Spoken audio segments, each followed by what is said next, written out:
Yo, what up, Street Talks? There, Kim. All right, so some turbo thoughts. So this turbo thought is based on liberty. So what does America want, and what is the apex American value? And I think it is liberty. Liberty as in having the freedom to do what you want to do or practice what you believe in without being persecuted for it. So I mean, if you think about the American forefathers, essentially the gist was they didn't like being fucked around with the British, and as a consequence were like, nah, fuck this, and then peaced out and came over to America in order to do our business. So that seems like it's effectively the root of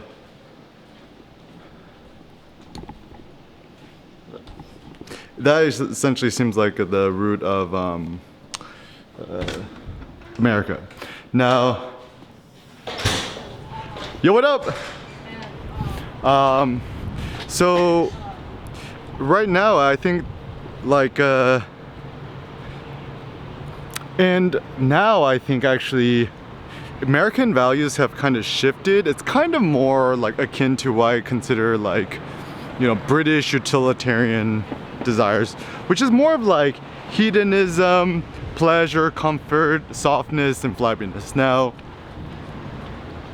I mean, certainly everyone is allowed and should be allowed to pursue their own personal life values, but for me, I'm actually far more interested in, you know, philosophizing, making art, working out, exploring the depths and the heights of photography and so forth. And when people think about, you know, liberty, I think people tend to get a little bit confused. So I think freedom of speech, freedom of activity, it kind of gets a little bit colluded, a little bit like messy. And when everyone talks about freedom, I think we all think we're speaking the same language, but we actually isn't. So I think maybe we have to go back to the more kind of classic word, which is liberty. So what is liberty? So in Latin, liber, L-I-B-E-R, means free man. So in ancient Roman times, Greek times, Spartan times, you're either a free man or you're a slave. That was essentially the binary. And to be a free man didn't necessarily mean you're like uber rich. It just meant that you had the freedom to do what you wanted to do, to have the freedom to not do what you don't want to do. And, you know, as much as people criticize America, I still think that, you know, based on my personal travels, out of all the countries in the world at the moment, America has the most personal liberty. You know, certainly not the best social system or whatever, but I don't think that is the apex value of American society. It's, you know, I think, and then, you know, each system has a price to pay, right?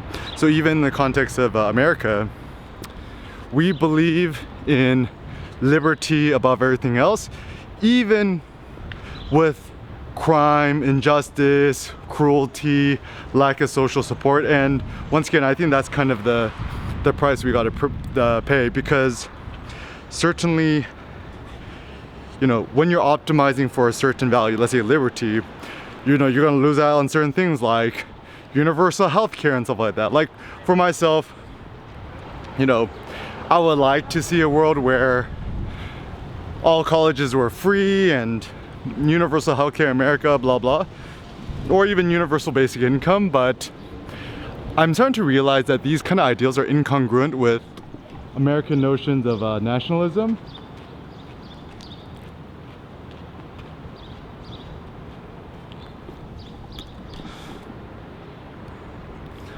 So for myself personally now, I think I'm less interested in those things. I'm more interested in personal liberty. Now, how does one exercise personal liberty in America or the rest of the world? So it does seem that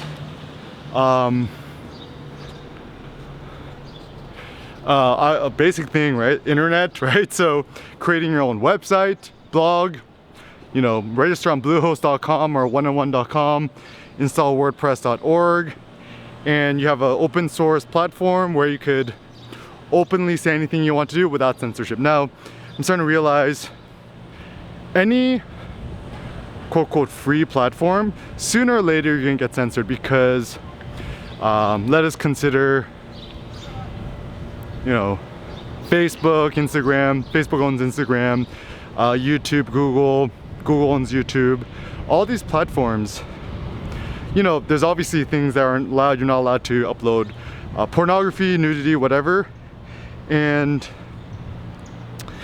the reason that's a way is that these platforms are optimized for advertising. So, you know, if you're on Facebook, which is supposed to be a family-friendly site, and then boom, you got like a bunch of porn on it, then obviously advertisers ain't gonna like it. So Facebook doesn't allow for that. And it's not necessarily because Facebook, Google, whatever, wants to restrict freedom of speech for the sake of it. And once again, it's a private company and corporation, ain't a government. So their goal is to match people with advertisers. They're essentially a middleman service. They're not like some sort of, I think people tend to think that they're an evil corporation. I would actually say that's perhaps a little bit oversimplified. I would say maybe a better assessment is actually, it's more of like, it's like a matchmaker service, right? It's just like a more effective advertising platform. And what do these companies and platforms want? They just want you to click on more ads and buy more stuff online. I mean, that's essentially the gist. And so when we think about, you know, freedom, you know, even our best friend Diogenes, the guy who lived in the barrel, the original cynic / stoic, you know, when asked what is the greatest human good, he said freedom of speech. So to have the courage and the audacity to speak what's on your mind without fear of getting locked up in jail or killed is essentially what makes America great, in my opinion. Now, a lot of people throw around notions that, oh, you know, America, you know, y'all a bunch of fascists, or you guys are, you know, dictatorship or whatever. I actually don't think, well, first of all, I think that line of thinking is a little bit dangerous, because that's actually not true. I think it's just like a little bit more misguided, is that, you know, I could speak as much shit as I want about Trump, let's say, right? And I'm not afraid of CIA knocking on my door, you know, locking me up without anything, right? Whereas other countries, it could definitely happen. So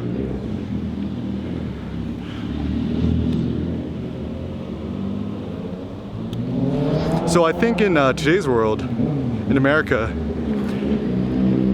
we have so much freedom of speech and expression, whatever, but most of us, I don't think, really have exercised the fullest extent of it.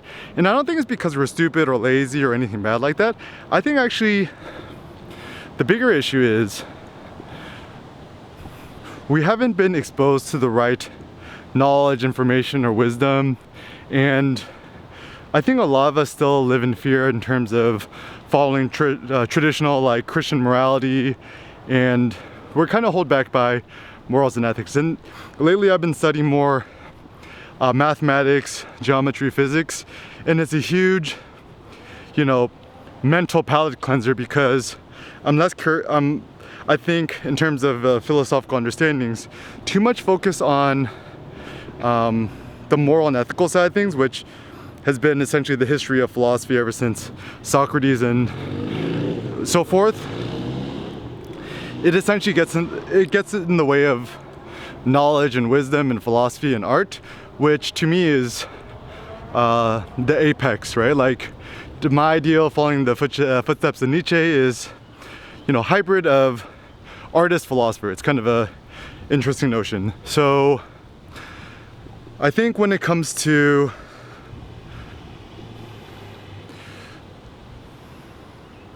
thinking about liberty, freedom of speech is apex.